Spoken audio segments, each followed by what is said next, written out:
video tutorial. This session we'll be talking about honor your parents, kivud aveim, a dynamic relationship. My goal is to help you get ready for your session. I'm not going to go through every source, so please do read through it either now or after this video. What I do hope to do is to help you understand the structure and the intent of each section in the source book. There's 6 in this one.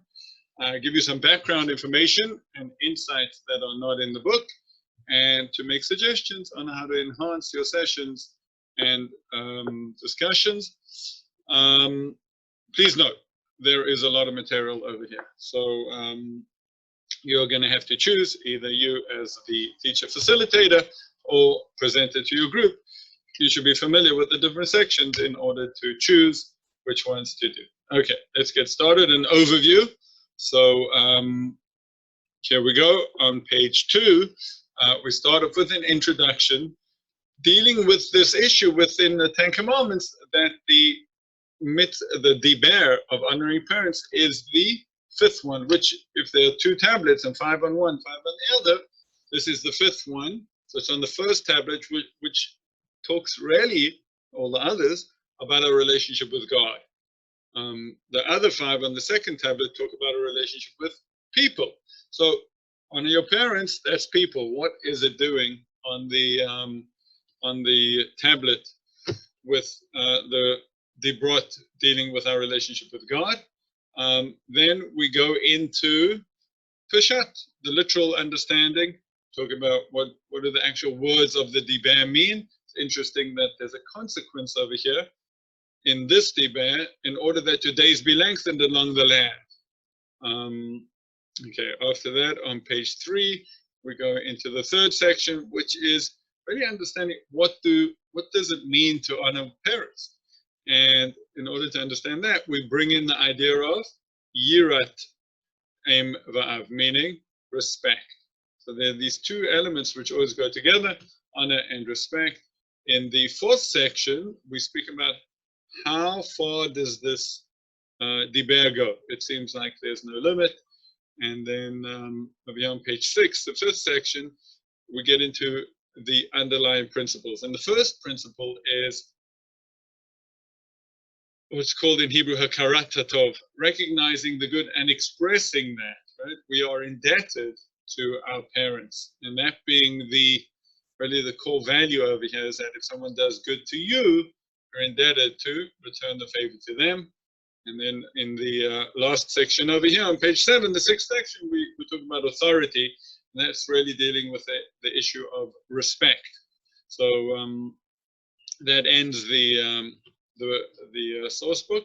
So let's go back now and see it a little bit in detail. As an opening exercise, it's really good to go around the room, speak a little bit about honoring parents, and maybe the question is, who finds this maybe something difficult to perform, and do we feel that we do it? Are we doing enough in this area? Limit your conversation to 5 minutes. It could go on forever, and you could get into some pretty interesting conversations over there. Okay, on page number 2, the introduction. As I said, this is on the tablet dealing with our relationship with God. There's a beautiful Maharal of Prague that says, you know why it's here? Because what is the most determinant aspect of your life? Your parents. Who your parents are. They decide when you're born, where you're born, how you're born, how you grow up, a lot of your personality, a lot of your upbringing, right? Your parents are so determinant in your life. And it says the Maharal, that's why it's on this tablet between man and God, because honoring parents is really honoring what he calls the hashgacha pratit, the personalized divine divine guidance in your life. Right? God gave you these parents. Honor them is a way of honoring God. Okay, we go into in the middle of here, the Peshat, the literal understanding, where we look at this question, this context, of the Diber saying, you live long on the land, And then noticing that in the second version over here, it mentions, it's going to be good for you. And of course, over here in the conversation, this last piece talks about the fact that the Talmud points out that this is the only place where the word tov, good, is mentioned. And that's a reference to the fact that the second tablets lasted their extent. The first ones broke. And that was because they weren't given in fanfare. Moses came down and quietly put them into the ark. One idea actually about why that message, the beautiful question over here in the conversation, you can have that. Why is the message of modesty, of doing things quietly, shared in this Diber of all of them? I think it's because often honoring parents, no one knows about. It's not something that gets great news and everyone's out there. No, it's very much at home, between you and your parents and how you treat them. Remember, tov, be good to them, because that's really maybe the most significant things that we do. Okay, we'll go on to the next section in the middle of page 3, section 3. And what does it mean? This is great. Kaved is to honor. Yira ish imo va'aviv tira'u. You shall fear. Really is the usual translation. Of course, in this context, it's respect. And the Talmud over here is really speaks in great detail about what respect means and what honor means. And these are very practical. And of course, source 3 of here, Rabbeinu Yonah, who says, "Ikke kivud avaim lasotem nachat ruach, bein bedvarim bein b'maaseh." Cause them happiness. So why is the Talmud so specific? Give them something to eat, do not contradict them, etc. I think, again, it's a message that our values and principles that we live by are only meaningful when they are put into practice. And when you put something into practice, it becomes very specific and practical. Okay. Let's go to the middle of page number 4. This is the next section. This is how far do we have to go to honor our parents? There seems to be no end. Cutest story in the world. Source number 1 over here. Source number 2, that one's parents have to pay. One doesn't have to pay for them if they have the money. They have to pay. The great story of Rav Chaim Soloveitchik. Someone asked him, Rebbe, my parents want me to come home for the spring break, but they don't want to pay for the train ticket. So he looked at him and said, walk. Okay.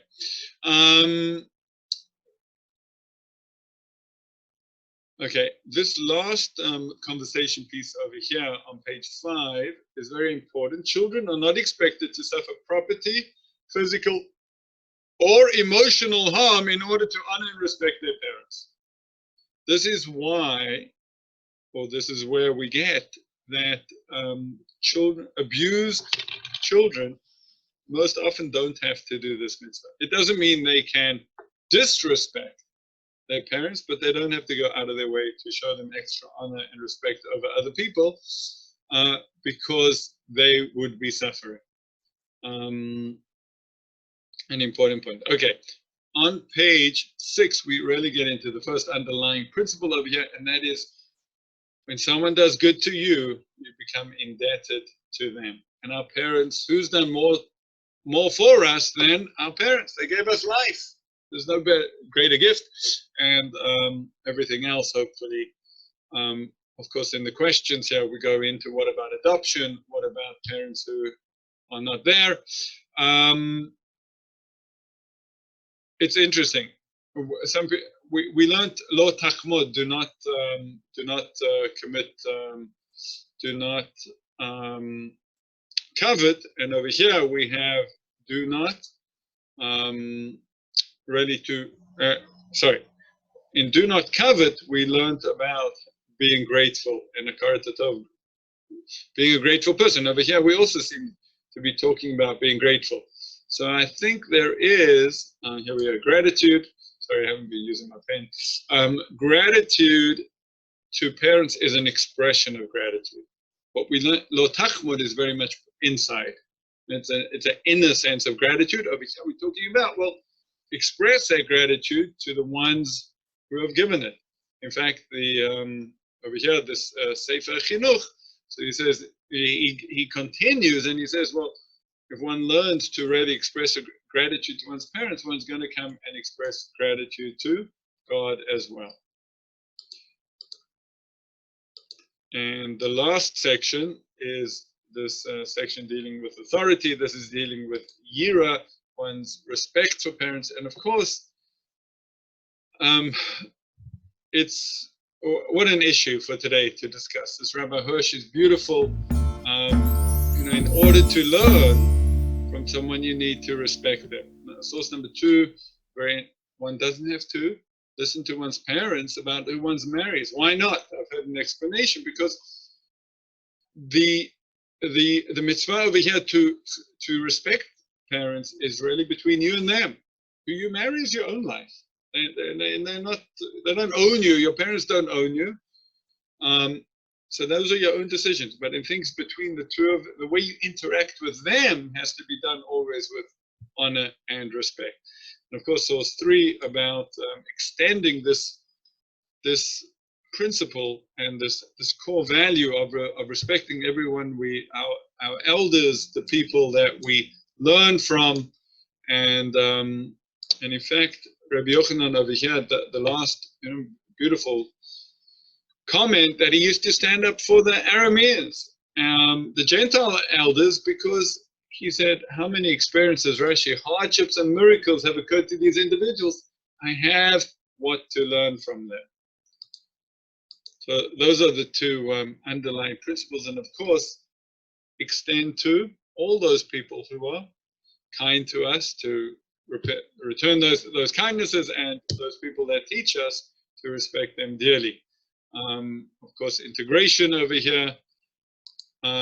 What does this Diber mean to you as a core value? Right? This is who I am. It's one of my core values. It's a part of our identity. I try to honor and respect my parents and others. When can it be applied? What are the challenges you will face? Right? I think in contemporary society, we are very challenged by this idea. Could you speak that through? What are the assumptions? What are the thoughts people are having that makes this so difficult? And then the rest of the booklet, every day, check in with elders, take care of them, do something for them. Supplemental materials over here are great. Additional information. Here we have that Maharal of Prague that I mentioned before, and who's who in the text. And of course, we finish the booklets, like every other one, with personal reflections about how do gratitude and respect for others impact our individual projects and what we're doing. Thank you for listening.